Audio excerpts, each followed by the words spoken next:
All right, our next panel, we've got two last ones of, for the day before we then kick off our reception. So we're going to talk now about the coming deepfake tsunami. And I'm really pleased to hand things off to my friend Amy Shewart, who's VP of Technology and Innovation at the Business Roundtable, who will be your moderator. So with that, I'll let Amy take over. Awesome. Thanks, Jeremy. We are excited to jump into all things deepfakes. So first, let me start by turning to my colleagues on the panel and ask each of you to give a quick intro of who you are, the company that you work for, and the role you all play in this space. Hi, everyone. I'm happy to be here. My name is Jenny Katzman. I am a Senior Director of Government Affairs at Microsoft. I'm based here in DC. I work in policy and I handle policy for synthetic media, which means I look at curbing abuses of AI-generated content, along with a number of other things, including digital safety for Microsoft. And before that, I also I worked in all three branches of the federal government. So happy to sort of opine on where things may be going for synthetic media in this new administration and Congress. All three? I did. I worked in all three. Anyone else say that? That's amazing. AJ Ablani, I actually got my start in identity after 9/11, working partially in the White House, also partially helping to start the Department of Homeland Security as part of the initial team under Tom Ridge. Worked on parts of the Real ID Act and a lot of other interesting work after that, and then co-founded Clear in 2005.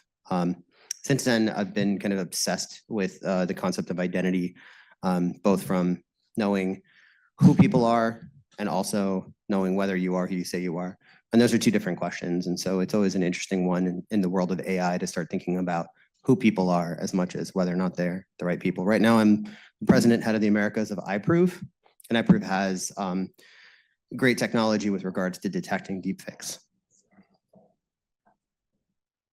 Hi, my name is Stephanie Shuckers. I'm a professor at University of North Carolina, Charlotte, previously at Clarkson University.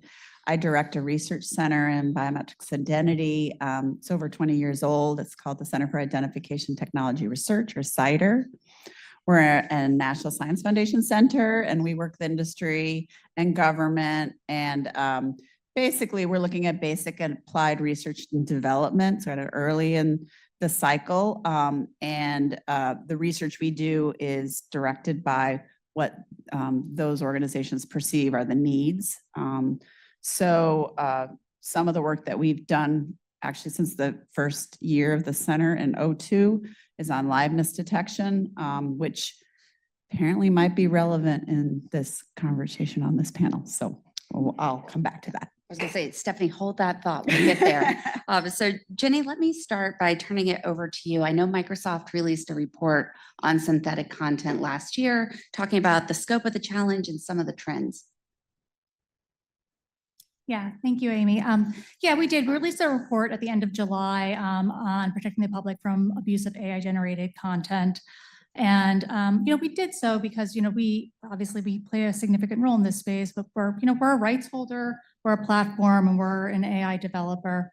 And we feel like we have a responsibility in this space to be talking about it and to be talking about what needs to be done about abuse of AI-generated content. We think there are going to be really great things that are going to be done with AI, and we're very, very, very positive and optimistic about the opportunities there. But we're also, frankly, realistic that there are going to be things that bad actors can do, as they've done with basically every other technology before it, and that they will do with AI and are currently doing with AI.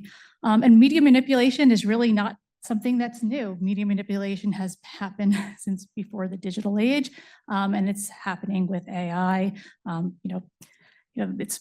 It happened, notoriously with, Hitler and Stalin using it for propaganda purposes. And, we're seeing it, deepfakes taking over the internet. They're, it's doubling like every 6 months. And, we've seen it, in lots of different ways. People were really afraid of it for elections this past year, but we're seeing it in, some ways that are funny and some ways that are more serious. And we, in the, paper realized that, like, with AI, it's different than, maybe some other technologies before it, or the ways that it was used, decades ago with things like maybe Photoshop, right? It's a more sophisticated technology, so it's harder to discern. And that's certainly more problematic. It's, people can't tell, what it is or be able to tell if it's real or it's not real. Certainly people have seen quizzes online. Maybe you've taken a few.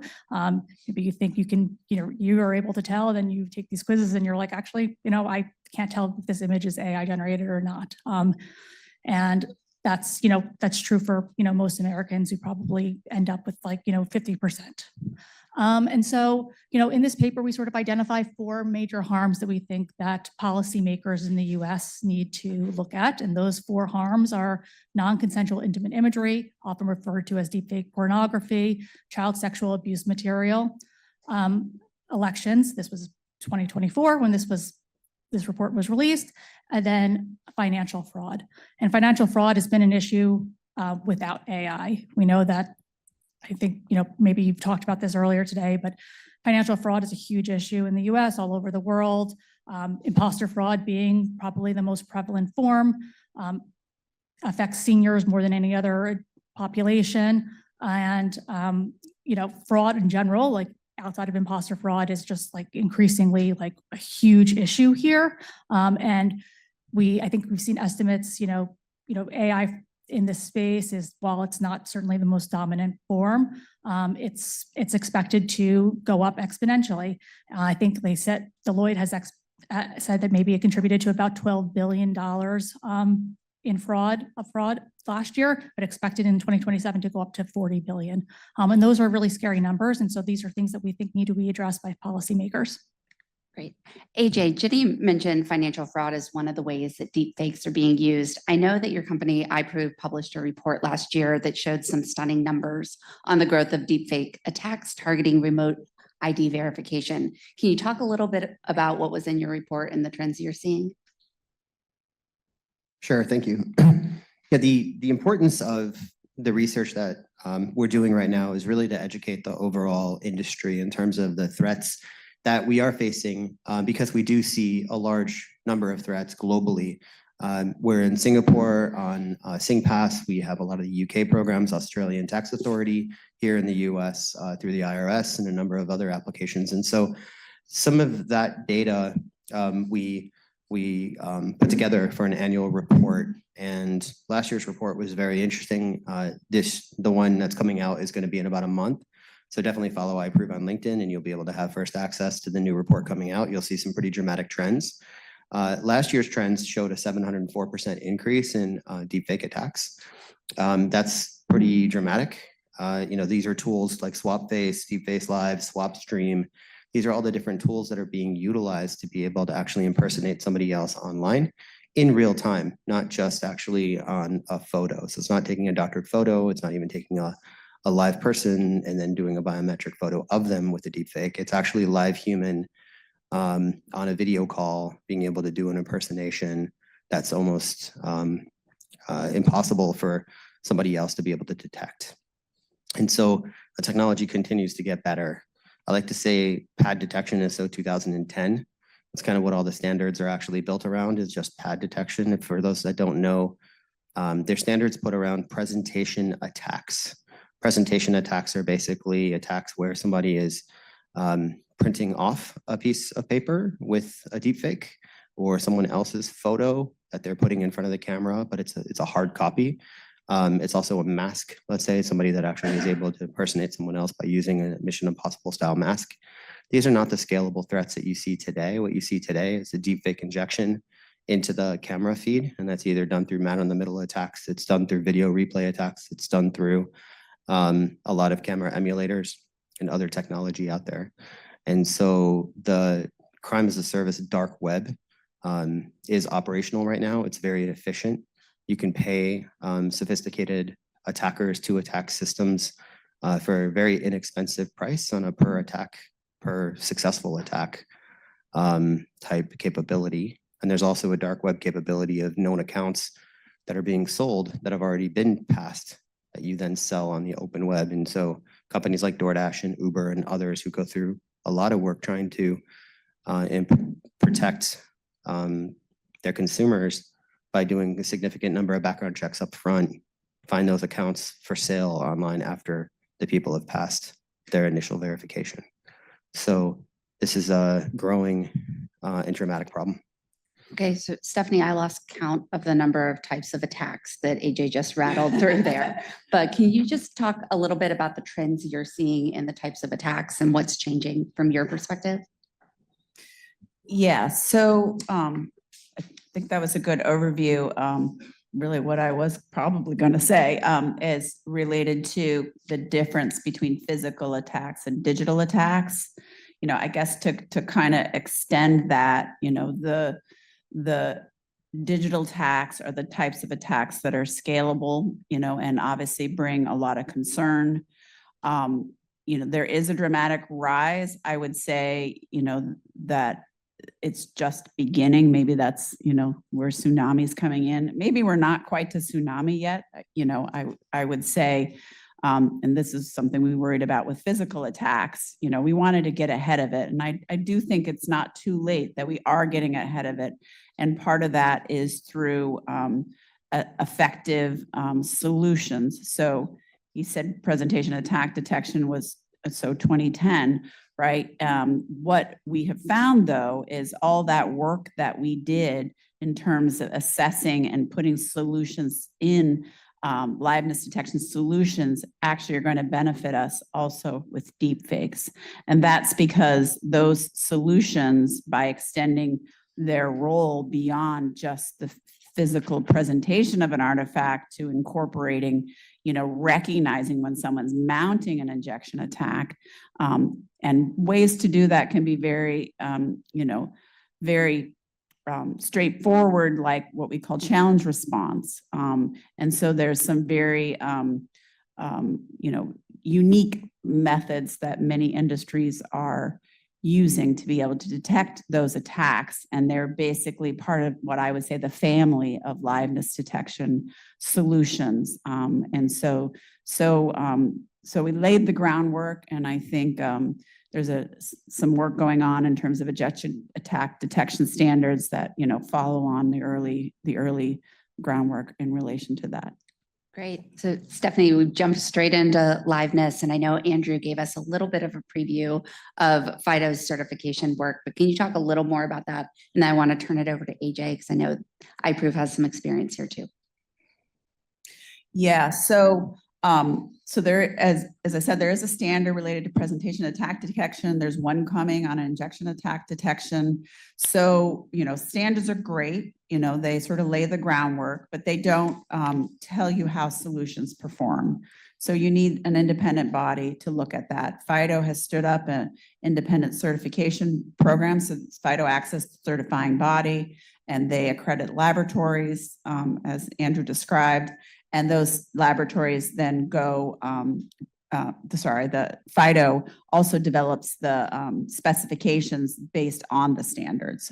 So they read the standards, they utilize the standards, but they develop the actual requirements and specifications. So FIDO has done that through a stakeholder group of industry, subject matter experts and government, and defined the requirements. So then the laboratories go and do the certification.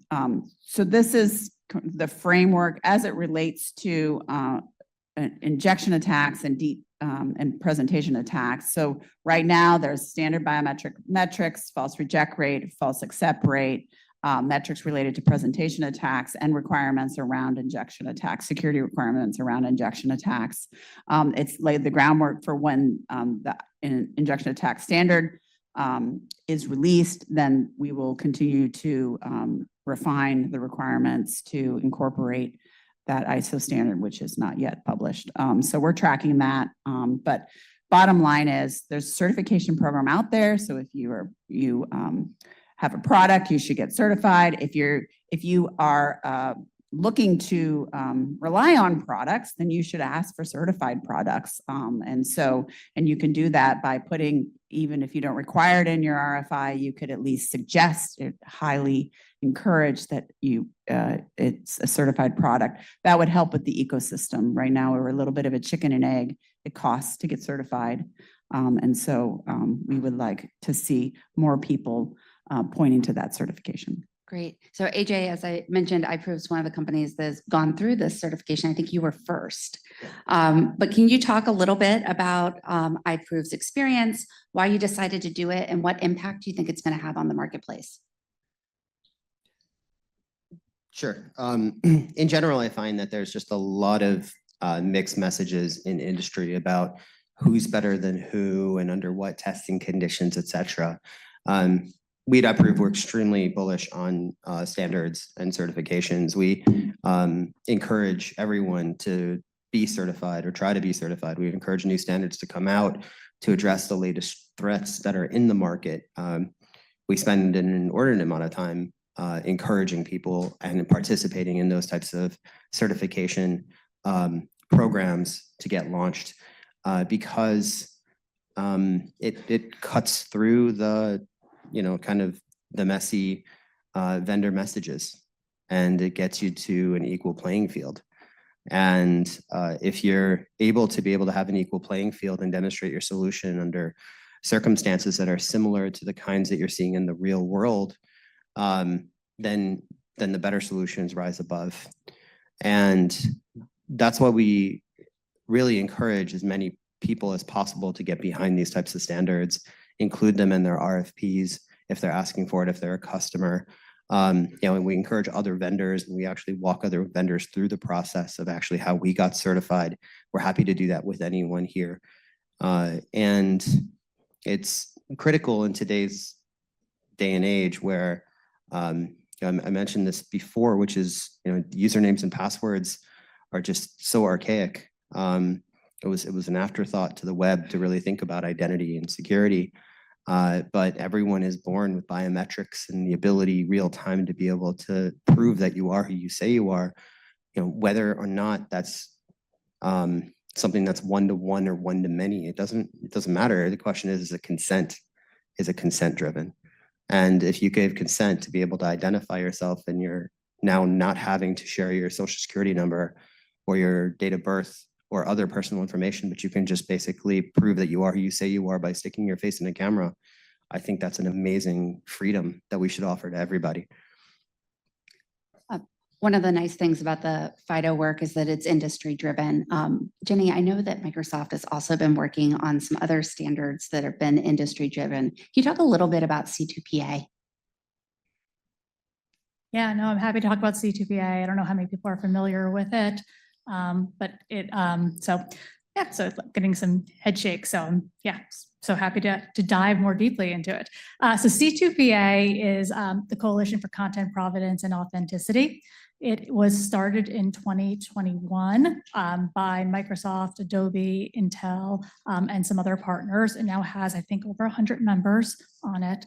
And it was a way to sort of be able to it's a standard setting body, first of all, which C2PA is, with a goal of having an open standard and tech to be able to display content provenance and authenticity.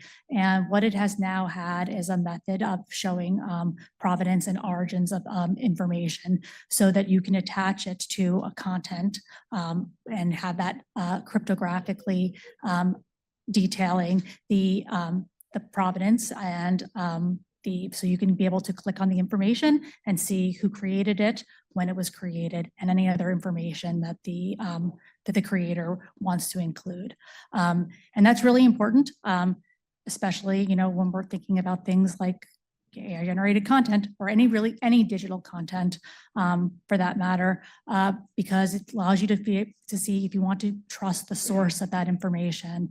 And a lot of times people are thinking like, do we want a deepfake detector? And what we have found is that trying to detect deepfakes is probably not the solution.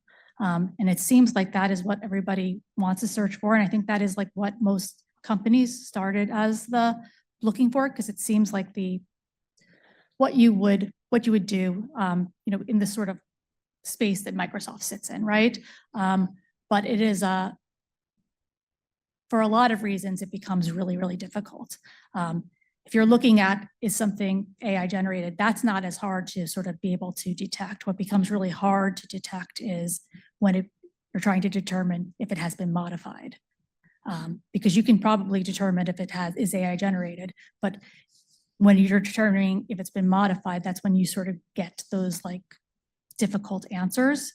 And sort of think about something like a picture like the Trump assassination picture, which everybody sort of is very familiar with. Soon after that picture was circulated, people started to modify it. And it may come up as accurate, even though the picture then has maybe like smiling Secret Service agents, right? Because most of that picture is accurate. And so it doesn't capture the modified part. So that's what the issue with detection is problematic. Whereas something like C2PA, you can click on the origins of it and you can see, okay, well, the New York Times has it or some other source that you may trust or something like that. And you like, so it allows somebody who's viewing it, the consumer, to determine whether or not they trust that person, the person doing it. And it's tamper resistant so that if somebody were to try to tamper with it, it breaks the seal. So you know if it's been, if like somebody has tried to play with it, mess with it. Now, like anything else, all these, disclosure methods are subject to abuse. Like there's bad actors. There's no perfect method for any of these.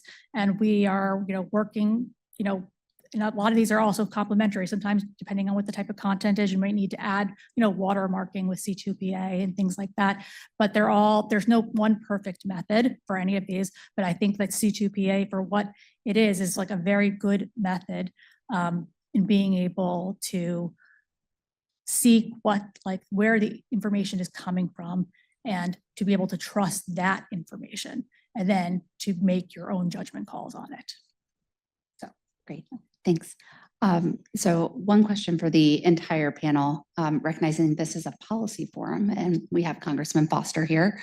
What are some things that the government can look to do through new policies, research, testing, funding, et cetera, that you think will help best position the U.S. to address all of the challenges that come with deepfakes? So Stephanie, turn to you first. Yes. So circling back to, my certification plug, right? I think government can, point to certification, even if it's not required at this point, at least strongly encourage. So that's, I think, an easy win. And I think it would help the ecosystem. Every year we talked about FIDO and this was the year of deployment. I don't know where Andrew is.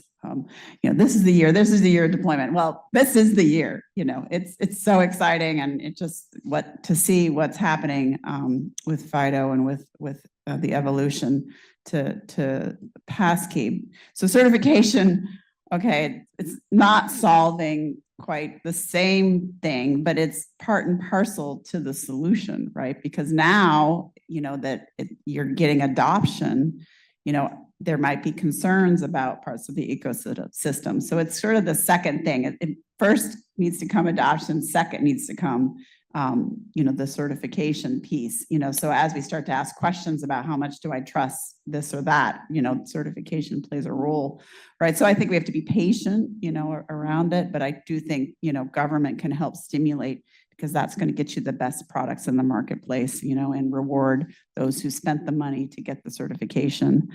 I'm a biometrics expert, so certainly, some of the challenges that relate to biometrics are the very many use cases of biometrics, the kind of the flip sides of the coin of technology, the good use cases like passkey and remote identity verification and mobile driver's license, and those other uses, where uses and or abuses, right, of biometrics. So I think guardrails around regulations would be, extremely helpful, in terms of, deconflicting things to the public as to what is okay and what is not okay when it comes to your biometric.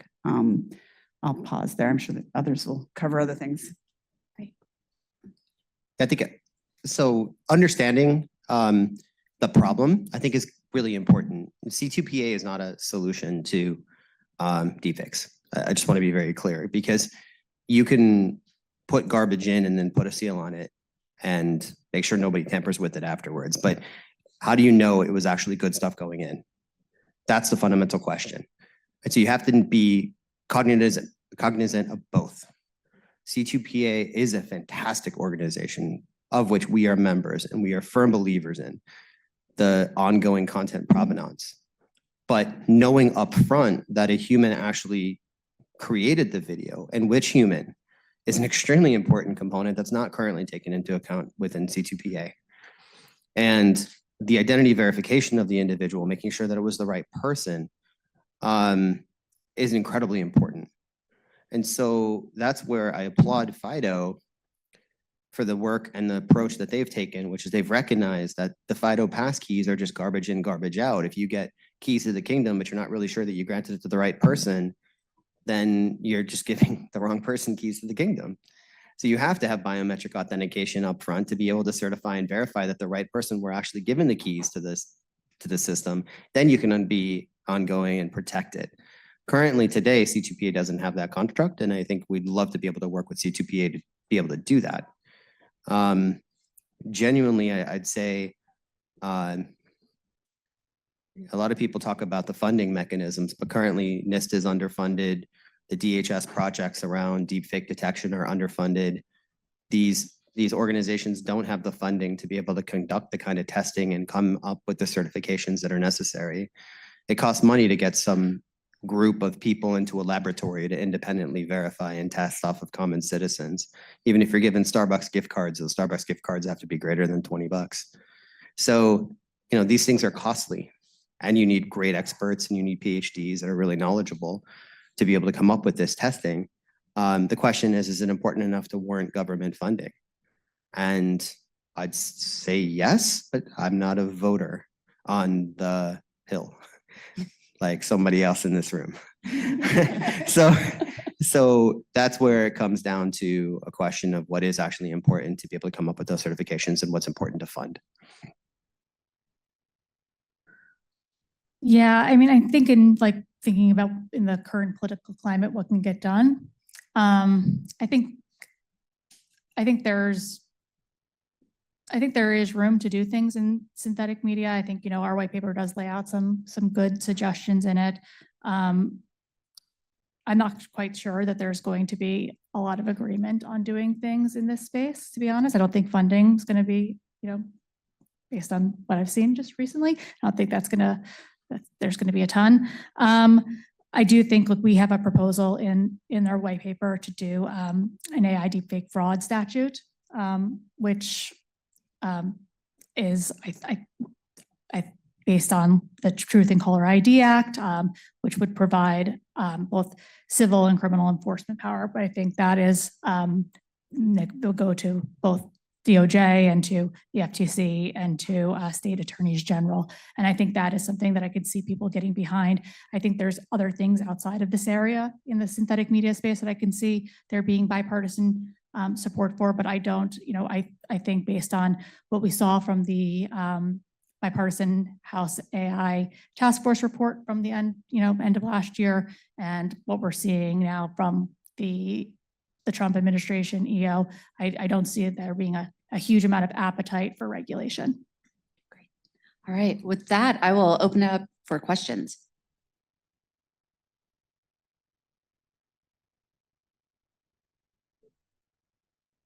Do we stun them all into silence, Jeremy? Oh, Congressman Foster. Okay, so that is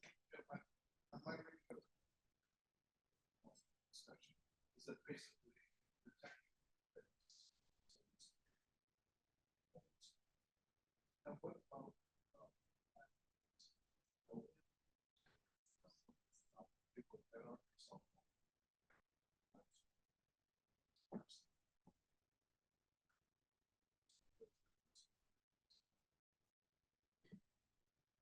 Yeah, I wanted to sort of deconflict something here because there's kind of two problems we're talking about here. There's sort of looking at content, pre-recorded content at a future time and looking at its provenancy, which is really important, in terms of media, and understanding that. In fact, I was telling someone the story that with my kids, like we were looking at Instagram together, and my son was like, nope, AI, like he just knew, how did he know? Who knows if he was right? Who knows, but, they're just not trusting what they see is what I took from that.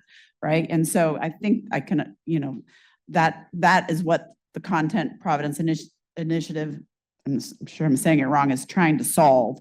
And, obviously there are other solutions down the line in terms of cryptographically signing it based on hardware and cameras and et cetera, so there's a lot of work going on in that area. When we talk about identity, which is kind of the focus of this day, we have a sort of a slightly different problem because we have that live person there at that time trying to make, either a remote identity proofing claim, or verification claim, or an authentication step. And so that problem is, I don't want to say easier to solve, but I would say further down the road in terms of being able to be solved, because the physical person is right there and we have to make a decision there. So we can put a lot of tools to that go beyond just, I'm seeing a digital thing that was recorded long ago, right? So what do I mean by that? If you have a hammer, everything looks like nails.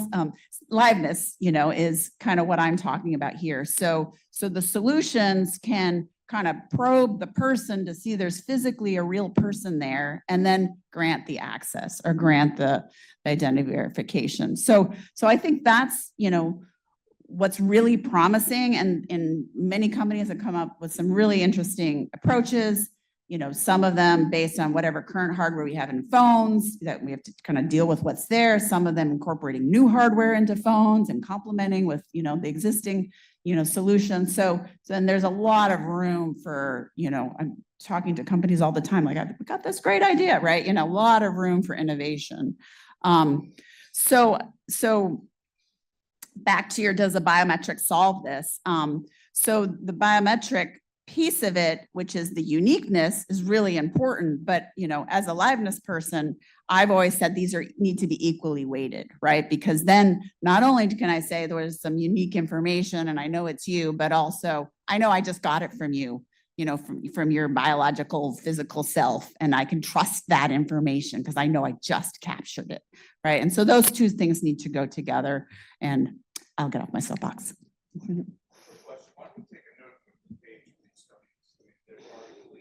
Most advanced country that's adopted this like 10 years ago. Why are we still trying to figure this out? Why don't we just leverage something that works in Estonia? Almost 99% of the Estonians have some type of digital identity applies. Yeah, we're wasting a lot of government resources, a lot of bureaucracy trying to triangulate around. Let's just see what's already working. there's also Aadhaar, right, in India, which is an interesting platform as well. But fundamentally here in the United States, like you're born and you get a birth certificate. Then you go in and you get a social security number. If you happen to travel internationally as a child, you might get a passport, which is the first time that any form of a biometric is associated with your identity.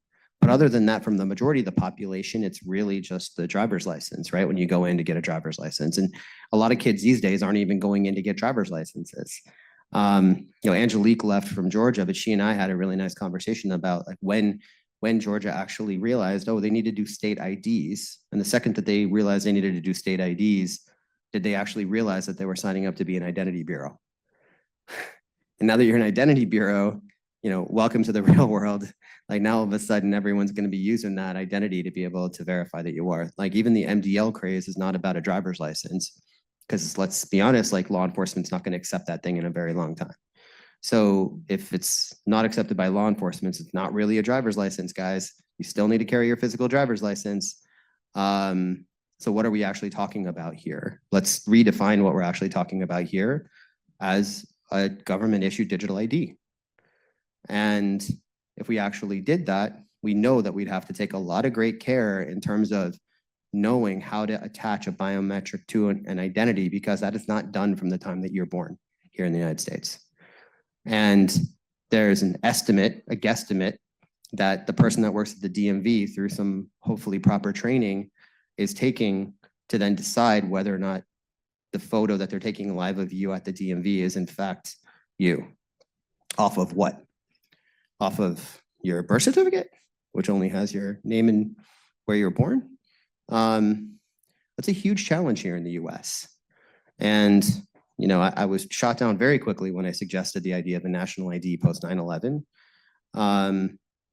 You know, we can't talk about a national ID digital here yet, but at least common standards around having a digitally issued real ID compliant credential is something that we could be doing right now. You know, and the MDL thinking it is actually going to be a driver's license, it's not going to be a driver's license. That's a long road. So.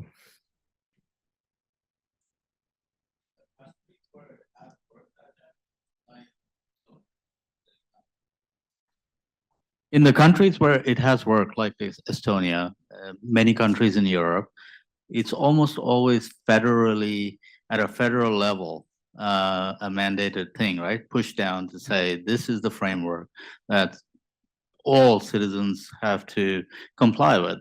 Here in the US, we've largely left it to states to say, each of you come up with a mobile driver's license framework, and we hope it all kind of works together. States, tribes. Right. You go through the whole list. Right. Like So there's a lot of but that's delegated authorities. To me, that's not tried, definitely not tested. And it certainly, there's no good examples out there of it working where all states come together to say, yes, we will co-work and make this thing work at a national level. How do you see that playing out in the US?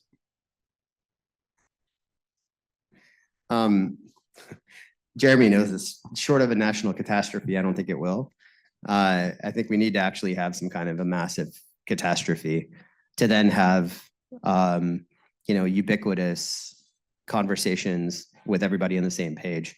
So short of the catastrophe, kind of like post 9/11, post something else, you know, Pearl Harbor, something like it's got to be a big catastrophe for something to actually bring this thing together right now.